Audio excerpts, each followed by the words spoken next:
எழுத்தாளர் பாலசுப்ரமணிய முத்துசாமி எழுதிய மாட்டிறைச்சி அரசியலால் ஏற்படும் பொருளாதார சிக்கல்கள் என்ன எனும் கட்டுரை சிந்தை இணையதளத்தில் வெளியாகியிருக்கிறது.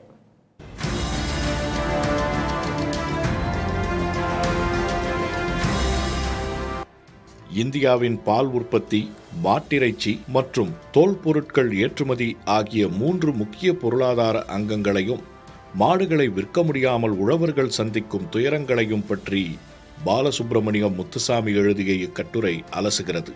இந்தியாவின் மொத்த பொருளாதாரத்தில் 5% பங்களிப்பை கொண்டுள்ள பால் துறையானது வெண்மை புரட்சியின் மூலம் உலகளவில் முதலிடத்தை பெற்று தந்தது. பால் தருவது நின்ற மாடுகளை விற்க முடியாமல் போனால் உழவர்களால் அவற்றுக்கு தீனி போட முடியாது என்றும் இது அவர்களை பால் தொழிலை விட்டே விரட்டிவிடும் என்றும் கட்டுரை விவரிக்கிறது. மாட்டிறைச்சி உண்பது குறித்த அரசியலை விமர்சிக்கும் இக்கட்டுரை, மாட்டிறைச்சி அரசியல் என்பது நடைமுறைக்கும் பொருளாதார தர்க்கத்துக்கும் எதிரானது என்றும் இச்சிக்கல் ஒட்டுமொத்த இந்திய பொருளாதாரத்தையும் குறிப்பாக மாடு வளர்க்கும் பெரும்பான்மை இந்து உழவர்களையும் தான் அதிகம் பாதிக்கும் என்று விளக்குகிறது.